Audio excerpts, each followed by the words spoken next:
स्वामी नारायण स्वामी नारायण स्वामी नारायण हरे हरे स्वामी नारायण स्वामी नारायण स्वामी नारायण हरे हरे स्वामी नारायण स्वामी नारायण स्वामी नारायण हरे हरे स्वामी नारायण स्वामी नारायण स्वामी नारायण हरे हरे स्वामी नारायण स्वामी नारायण स्वामी नारायण हरे हरे स्वामी नारायण गाइए भक्तों भाव से नारायण स्वामी नारायण हरे हरे हरे कृष्णा कृष्णा कृष्णा हरे हरे हरे कृष्णा कृष्णा कृष्णा हरे हरे स्वामी नारायण स्वामी नारायण स्वामी नारायण हरे हरे स्वामी नारायण स्वामी नारायण स्वामी नारायण हरे हरे स्वामी नारायण हरे हरे स्वामी नारायण हरे हरे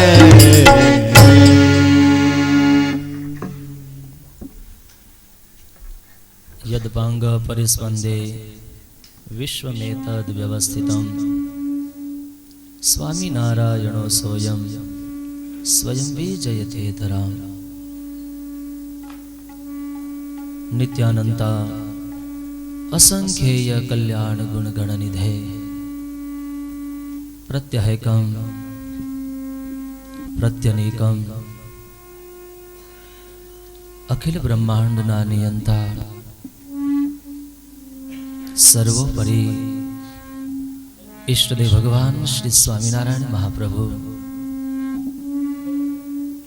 एमनी असीम कृपाथी श्रीमद् भागवत सप्ताह ज्ञान यज्ञना चतुर्थ दिवसनी सभाना शुभारंभ तरफ जइए। आइए वनेपि दोषा प्रभवन्ति रागिणां गृहेपि पंचेन्द्रिय निग्रहस्तप अकुत्सिते कर्मण्यः प्रवर्तते निवृत्तरागस्य गृहं तपोवनम्। श्रीमद् भागवत महापुराणना पंचम स्कंदना प्रारंभथी लई અને ભાગવતના દશમ સ્કંદ સુધી આજની સભાનો શુભારંભ થઈ રહ્યો છે। જય શ્રીમદ ભાગવત પુરાણ જીવાત્માને સાંભળવાનો શ્રવણ કરવાનો જ્યારે અવકાશ મળે છે ત્યારે એ જીવ પુનીત બને છે। इधर साइड वाला माइक बंद है भाई ये वाला અને એ જીવાત્મા ભગવત કથાનો પૂર્ણ અધિકારી થાય ત્યારે એ જીવ સત્સંગ સરોવરની અંદર સ્નાન કરી અને પુનીત બનતો હોય છે। અને એટલા માટે મહર્ષિ વેદવ્યાસજી केशव प्रयाग ने संगम तटे बेसी वर्षों साधनाओं करी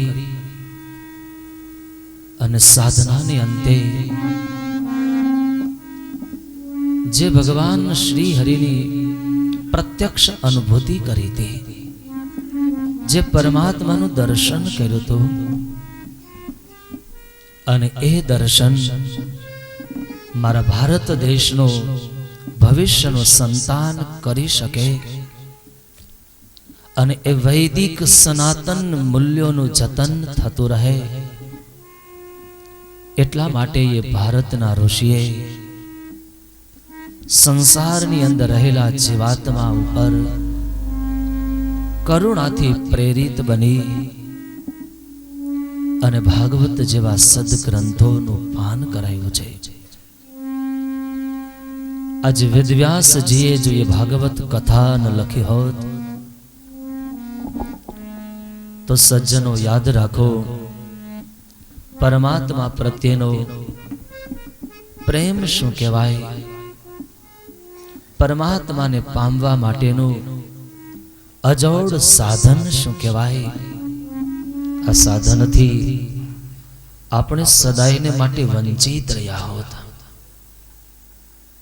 ધન્ય છે એ ભારતના એક એક ઋષિઓને, જેણે પોતાની જિંદગીની એક એક અમૂલ્ય શ્વાસોને હિમાલયના ઉત્તંગ શિખરો ઉપર બેસી અને અનુભવની આધારશિલા ઉપર જિંદગીનો નિષ્કર્ષ તમને ને મને નવનીત સમાપ્યો. અને એમાંય સજ્જનો ભાગવતનો પંચમ સ્કંદ, જેની અંદર ચમત્કારી કથાઓ રહેલી છે. સ્વામિનારાયણ ભગવાન 212 જ શ્લોકની શિક્ષાપત્રી લખે, પરંતુ એ શિક્ષાપત્રીની અંદર શ્રીજી મહારાજ આજ્ઞા કરે છે કે પંચમ સ્કંદ એ અમારું યોગ શાસ્ત્ર છે, દશમ સ્કંદ એ શ્રીજી મહારાજ કે મારું ભક્તિ શાસ્ત્ર છે. આજના સાંપ્રત યુગની અંદર શક્ય નથી કે જંગલોની અંદર જઈને આજીવન યોગની સાધનાઓ કરીએ. यौगिक प्रक्रियाનો માર્ગ લીધા સિવાય જીવનું કલ્યાણ નથી. તો સવાલ જાગે, જો યોગનો માર્ગ નહીં અપનાવીએ તો જન્મ મરણ શું વારંવાર આ જીવનો ઉદ્ધાર નહીં થાય? અને એ ભારતના ઋષિ મુનિઓએ તમને ને મને રાહ આપ્યો છે, વચ્ચેનો માર્ગ દીધો કે જંગલમાં જવાની જરૂર નથી. જે જગ્યા ઉપર બેઠા છો ત્યાંથી જ તમારી સાધનાની શરૂઆત કરો. ભાગવતની કથા એટલી પુનીત છે સજ્જનો કે સંસારની અંદર રહ્યા છતાંય કેમ જીવન જીવવું જોઈએ. આજની વધેલી ટેકનોલોજી, સાયન્સ, કેટલાય પ્રકારના શાળાઓ કોલેજોની અંદર અને પર્સનલ રીતે ક્લાસો ચલાવવામાં આવે. પર્સનાલિટી ડેવલપમેન્ટ, કેવો જગતમાં વ્યવહાર કરવો, કેવું કેની સાથે વર્તન કરી અને કેવી ડીલિંગો કરી અને કામકાજ કરવા, બધુંય ક્લાસોમાં શીખવાડવામાં આવે. પણ યાદ રાખજો, આ સત્સંગ માહોલની અંદર બેઠા છો, વિશ્વ લેવલની જે લેન્ડમાર્ક જેવી કંપનીઓ કામ કરે છે અને એ જે પૈસાઓની ફીસ લઈને જે શીખવાડે છે એ 3 દિવસનો કોર્સ છે. આ 7 દિવસના કોર્સની અંદર ભારતના ઋષિના એક એક સિદ્ધાંતોનું ગાન કરવામાં આવે છે. બસ શરત એક જ છે કે તમે કયા એંગલથી એને સાંભળો છો, on depend on you. Triangle તમારી કેવી હોવી જોઈએ? બસ તમારી જો લુકિંગ દ્રષ્ટિ જો માત્ર શ્રદ્ધા અને ભાવનાની હોય તો જીવનના તમામ રહસ્યો ખુલી જશે. અને એ ભાગવતના પંચમ સ્કંદની પુનીત કથાથી હૃદય રૂપી તકતી ઉપર સજ્જનો આ પ્રસંગને લખી રાખજો. જીવનના એક એક ક્ષણે યાદ કરવા જેવો પંચમ સ્કંદનું ચરિત્ર છે. સ્વામિનારાયણ ભગવાને ખુદે આજ્ઞા કરી સત્સંગની અંદર, મંડળની અંદર જે મોટો હોય એને દરરોજ આ વચનામૃત વાંચવું. સત્સંગમાં જે મોટો હરિભગત હોય એને દરરોજ આ કથા કરવી. કેટલી જીવનની અદ્ભુત જડીબુટી હશે. અને આ પંચમ સ્કંદની કથા યાદ રાખજો. જો તમને અંતકાળે યાદ આવી ગઈ ને તો એ તમારું પરમ કલ્યાણ થશે. એવો આ ભાગવતનો પંચમ સ્કંદ છે. સજ્જનો, લાખ લાખ એ ધન્યવાદ આપીશ. આ ભારતની ઋષિ મુનિઓની સંસ્કૃતિ ન ભૂલાય અને મનુષ્ય જીવનની મળેલી આ શરીરની એક એક ઇન્દ્રિયોને સાર્થક કરવા માટે આજે ભવ્યાતિ ભવ્ય આયોજન થયું છે. અને આ આયોજનની અંદર તમે તમારો પ્રાંત, તમારો પરિવાર, તમે તમારી લૌકિક ક્રિયાઓને છોડી અને પરીક્ષિત મહારાજની જેમ મુમુક્ષુ બની અને ગંગાની ગોદમાં આવ્યા છો. પરીક્ષિત મહારાજે હસ્તિનાપુર છોડ્યું હતું, એણે પરિવાર છોડ્યો હતો, એમણે લૌકિક ક્રિયાઓને સંકેલી અને પછી કોઈ સદગુરુ સંતની શરણાગતિ લીધી હતી. આ બધું જ આપણે કરીને આવ્યા છો ને. આ બધું જ એક એક ક્રિયાઓ તમે કરીને અહીં સુધી આવ્યા છો. માત્ર ને માત્ર એક જ ચીજ ખૂટે છે. જે ભાવથી, જે શ્રદ્ધાથી પરીક્ષિત મહારાજે મુમુક્ષુથી કથા સાંભળી, બસ આ ભાવથી કથા સાંભળશો તો પરીક્ષિત મહારાજની જેમ તમારું પણ કલ્યાણ 100% શક્ય છે. આ કિકાણી પરિવાર જેનો સંકલ્પ સુદૃઢ હતો. સ્વામિનારાયણ ભગવાન મુક્તાનંદ સ્વામીને પૂછ્યું, સ્વામી સંકલ્પો કેટલા થાય? મુક્તાનંદ સ્વામીએ એ ઘેલા નદીમાંથી રેતીનો ખોબો ભરીને મહારાજને ધાર કરી, મહારાજ આટલા સંકલ્પો થાય. એક હજી સમય નહીં ત્યાં 10 ઉભા થાય, 10 સમય નહીં 20 ઉભા થાય. પરંતુ યાદ રાખજો, એ દિવસની અંદર ઉદ્ભવેલા સંકલ્પો સિદ્ધ નથી થતા. પણ અજરામ બાપા કિકાણી પરિવારના એમને સંકલ્પ થયો. મને લાગે ભારતના ઋષિ મુનિઓ જે શબ્દ બોલતા એ ચરિતાર્થ થતો. ઉદયતિ યદિ ભાનુ પશ્ચિમે દિગ વિભાગે વિકસતિ યદિ પદ્મમ પર્વતાનામ શિખાગ્રે પ્રચલતિ યદિ મેરુ શીતતામ યાતિ વહની ન ભવતિ પુનરુક્તમ ભાષિતમ સજ્જનાના. મહાપુરુષનું વચન ક્યારેય મિથ્યા નહોતું થતું. કદાચ અગ્નિ ઠંડો બની જાય, હિમાલયના ઉત્તંગ શિખર ઉપર, પહાડ ઉપર કમળના ફૂલ કદાચ વિકસિત થઈ જાય, સંભવ નથી. વિકસતિ યદિ ભાનુ ઉદયતિ યદિ ભાનુ, કદાચ સૂર્યનારાયણ પૂર્વમાંથી ઉગે, કદાચ પશ્ચિમમાંથી ઉગતા થઈ જાય, કદાચ પર્વતો ચાલતા થઈ જાય, પણ છતાંય મહાપુરુષોના કીધેલા વચનો મિથ્યા નથી થતા. એમ આજથી વર્ષો પહેલા મનની અંદર સંકલ્પ થયો હશે, ખબર નહીં 10 વર્ષ કે 15 વર્ષ પણ થઈ ગયા હશે. એ 15-20 વર્ષથી પડેલું એ સંકલ્પના બીજને હજી કાંઈક પુણ્યનો પુંજ ખૂટતો હતો.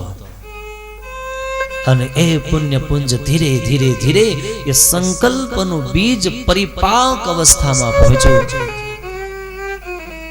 અને એ ઈષ્ટદેવ ભગવાન શ્રી હરિએ તૈયાર થયેલા પરિપાક સંકલ્પ રૂપી બીજને હવે ઉગવા માટે યોગ્ય ભૂમિકા તૈયાર કરી દીધી. અને એના માટે એને પ્રેરણા મળી. એ સુરત છોડી અને ગંગાજીની ગોદમાં આવી. અને મને જ્યારે એને વાત કરી ત્યારે સ્વામિનારાયણ ઘાટ ઉપર ગંગાજીની દ્રષ્ટિ સમક્ષ સંકલ્પ પ્રસ્તુત કર્યો હતો.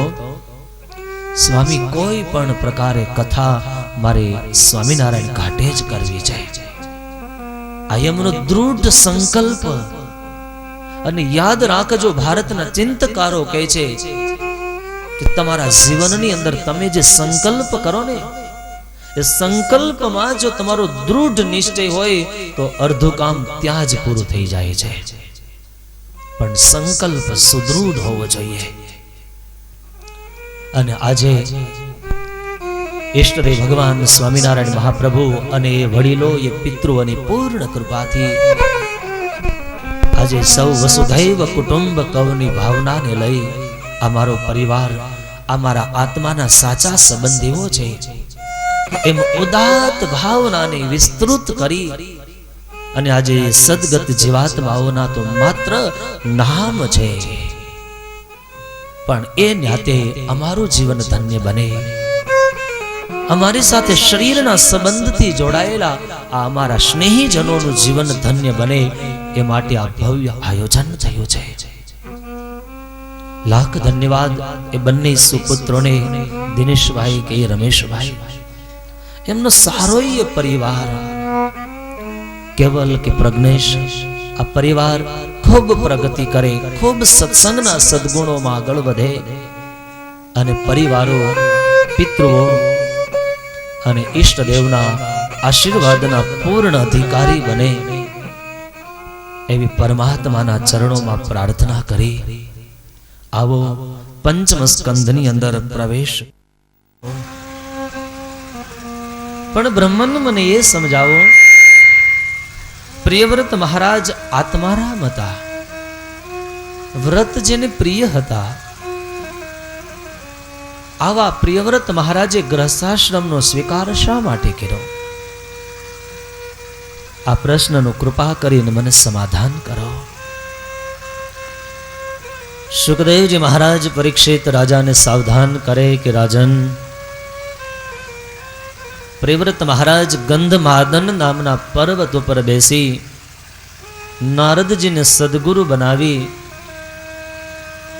અને જિંદગીના છેલ્લા શ્વાસ સુધી ભગવાનનું ભજન કરવું, આવો નિર્ણય કર્યો છે. એમાં સ્વયં બ્રહ્માજીને મનુ મહારાજને ખબર પડી. બ્રહ્મલોકમાંથી સ્વયં બ્રહ્માજી આવી અને પ્રિયવ્રત મહારાજને કહે છે કે રાજન,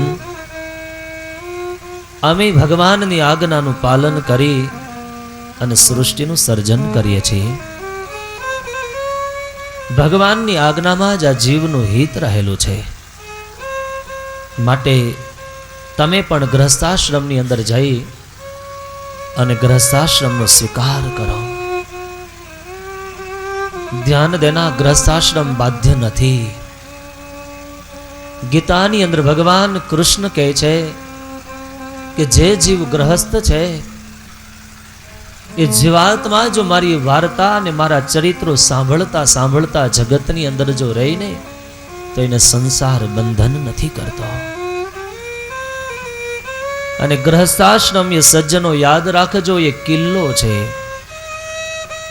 કોઈ રાજાને જો કરો, ક્યાંય તમને કિનારો નથી દેખાતો, માત્ર જળ જળ અને જળ છે. પરંતુ જે નૌકામાં બેઠા છો, યાદ રાખજો, એ નૌકાની અંદર છિદ્ર નહીં પડવા દેતા. ભલે એ નૌકાને ચાલવા માટે એ જળ તો આધાર છે. જો જળ જ નહીં હોય તો નૌકા કેમ ગતિ કરશે? પરંતુ એ જળ જે તમને યાત્રા માટે, જીવન માટે જે ઉપયોગી થાય છે, એનાથી સાવધાન રહેજો. એ જળ તમારી નૌકાની અંદર ન પ્રવેશ કરી જાય, નહીતર જે જળ તમને જીવન આપે છે, એ જ તમારો પ્રાણ પણ લઈ શકે છે. બસ આ જ જીવન છે, વિશેષ કંઈ નથી. એટલા માટે તો પાશ્ચાત્ય લોકો કહે છે, તમે ખાલી થાવ પછી તમે અનુભવ કરો કે આ વર્લ્ડની અંદર જસ્ટ નથિંગ, કંઈ જ નથી. શૂન્ય અવકાશમાં પહોંચી જાઓ, ક્યારેક ખાલી થઈ જાઓ. સમય મળે, ગંગાજીનો કિનારો દૂર નથી, ક્યારેક આચમન કરી અંતરાત્માને ખાલી કરી નાખજો. બધો જ વિસરી જજો. એકવાર અનુભવ કરજો, 2 મિનિટ માટે અને 2 મિનિટની અંદર જે આનંદનો ઘડો ભરાઈ જશે, તમારું જીવન પૂર્ણ થશે, ત્યાં સુધી ખૂટશે નહીં. એમ પરીક્ષિત મહારાજે સવાલ પૂછ્યો છે કે આવા આત્મારામ આત્મપ્રિય વ્યક્તિને ગ્રહસ્થાશ્રમ શા માટે સ્વીકારવો પડ્યો? ભગવાનની આગળ જઈને પ્રાર્થના કરજો. ભગવાન પાસેથી માગવા વાળાનો કોઈ તોટો નથી. ખૂબ માગે છે, પણ ભક્તો भगवान से चाहने वाले तो बहुत है, लेकिन भगवान को चाहने वाले कोई नहीं है. जीवन में भक्ति करिए पण का भय होय तो का लोभ होय तो. ज्या साधना सामी दृष्टि छे, सिद्धि सामे दृष्टि छे, याद राखजो सिद्धि मळे साधना छूटी जाय छे. भय पूरो थई गयो, तबला मजीरा देखाय नहीं. बस આવી જે પરિસ્થિતિ છે એમાંથી ઉગરવા માટે ક્યારેક ભગવાનની મૂર્તિ પાસે જજો અને ભગવાનની મૂર્તિ સામે ઉભા રહીને ક્યારેક સ્તુતિ કરજો. જે આપણા ભારતના ઋષિ મુનિઓ આ દેહને દેવાલય કીધો છે, આ શરીર દેવાલય છે. આ મંદિરોના નિર્માણ માટે તો સંપત્તિ જોઈએ, ભગીરથ પ્રયાસ કરવો પડે. બધાઈ પાસે એટલી સંપત્તિ નથી એ મંદિર બનાવી શકે. તો શું એ માણસ એનાથી વંચિત રહી જશે? નહીં. તમારા જ દેહને દેવાલય બનાવો અને એ દેહ દેવાલયનું આવો તમને હું રૂપક સમજાવું કે ભગવાન પાસે ગયા પછી ભગવાન પાસે સ્તુતિ આવી કરજો. ભગવાન પાસે માગવામાં સજ્જનો વિવેક હોવો જોઈએ. विवेक विनानो तमाम व्यवहार तमारो निरर्थक होय छे. अने भगवान ने कहेवानुं, प्रभु प्रभु तारु मंदिर, प्रभु तारी पूजा, प्रभु तारी भक्ति अमोने गमे छे. प्रभु तारु मंदिर, प्रभु तारी पूजा, प्रभु तारी भक्ति अमोने गमे छे. प्रभु तारु मंदिर, प्रभु तारी पूजा, प्रभु तारी भक्ति अमोने गमे छे. प्रभु तारु मंदिर, प्रभु तारी पूजा, प्रभु तारी भक्ति अमोने गमे छे. जीवन में निराशा ना वादळ छवाया, जीवन में निराशा ना वादळ छवाया. अमे स्वार्थ वृत्ति ना नथी रे केवाया. अमे स्वार्थ वृत्ति ना नथी रे केवाया. जीवन में निराशा तारी एक आशा, मिटावो पिपाशा, मिटावो निराशा. जीवन में निराशा तारी एक आशा, मिटाओ पिपाशा, मिटाओ निराशा. प्रभु तारु मंदिर, प्रभु तारी पूजा, प्रभु तारी भक्ति अमोने गमे छे. प्रभु तारु मंदिर, प्रभु तारी पूजा, प्रभु तारी भक्ति अमोने गमे छे. हे केशव, जीवननी अंदर क्यारेक निराशाओना वादळाओ छवाय त्यारे हे प्रभु क्यारेक कृपा करी અને જે નિરાશા મારો ઓથ નથી છોડતી એ નિરાશાઓના વાદળાને કેશવ તારી કૃપાથી તોડી નાખજે. પ્રભુ મારા જીવનની અંદર ક્યાંય સ્વાર્થ વૃત્તિનો તને અંકુર દેખાય ને તો જેમ ખેડૂ હાથમાં કોદાળી લઈ અને બોરડીના મૂળ કાઢે ને એમ પ્રભુ ભલે તારી કનૈયા એ કઠોર કૃપા હોય પણ અંતે તો મને વિશ્વાસ મારું કલ્યાણ જ હોય છે. એમ સ્વાર્થ વૃત્તિની ક્યાંય દુર્ગંધ દેખાતી હોય અને મારી દ્રષ્ટિમાં ન ચડતી હોય તો તું કૃપા કરીને એને તોડી નાખજે પ્રભુ. મારી વિપાશાઓ, મારી નિરાશાઓ, મારી આશાઓ કંઈક તાતણાથી હું બંધાયેલો છું અને ભગવાનને કહેવાનો કીધા સિવાય ખબર નથી પડતી. આપણી તળપદી ભાષાનો શબ્દ છે ને કે માગ્યા વગર માઈ પીરસતી નથી. હે માગે તો જ મળે. એમ ભગવાનની આગળ જઈને કયો તો ખરા કે મારી આવી રિક્વાયરમેન્ટ છે, પછી જે દિવસે થાય તે દિવસે ડિલિવરી કરજે, પણ રિક્વાયરમેન્ટ તારા એસ્ટિમેટમાં લખી લે, કોટેશન પછી આપજે. ભગવાનને કહેવાનું શું? ભવો ભવ ભટક્યો મળે ના કિનારો, ભવો ભવ ભટક્યો મળે ના કિનારો, ભવો ભવ ભટક્યો મળે ના કિનારો, ભવો ભવ ભટક્યો મળે ના કિનારો. તારા વિના શ્યામ મારે કોનો રે સહારો, તારા વિના પ્રભુ મારે કોનો રે સહારો. ભટકે છે રાહે બનો માર્ગદાયે, બનો સુખદાયે, બનો મંગલદાયે. ભટકે છે રાહે બનો માર્ગદાયી, બનો સુખદાયી, બનો મંગળદાયી. પ્રભુ તારું મંદિર, પ્રભુ તારી પૂજા, પ્રભુ તારી ભક્તિ અમોને ગમે છે. પ્રભુ તારું મંદિર, પ્રભુ તારી પૂજા, પ્રભુ તારી ભક્તિ અમોને ગમે છે. આજ એકાદશી છે પણ ફરાળ નથી, જમવાનું છે બધાને. એટલે તાળી પાડો તમને એમ થાય ભૂખ લાગશે એટલે ઉપવાસ, એવું નથી. જમવાનું બનવાનું છે. એટલા માટે ભગવાનને કહેવાનું પ્રભુ હું અનંત જન્મોથી આ ભવાટવીની અંદર જેમ કોઈ ગાઢ જંગલની અંદર ભૂલો પડી જાય અને રસ્તો ન મળે એમ પ્રભુ અનંત જન્મોથી આ ભવાટવીની અંદર એકલો અટુલો અસહાય હું ભટકું છું પ્રભુ. હવે તો કમસે કમ મને રસ્તો તો બતાવો, યાત્રા હું કરીશ પ્રભુ. પ્રભુ અત્યાર સુધીના જન્મોમાં મને આશા હતી આ બચાવશે, પેલો બચાવશે, પેલો બચાવશે, પણ પ્રભુ હવે તો હું અનુભવ કરી એક્સપિરિયન્સ પછી તને કહું છું.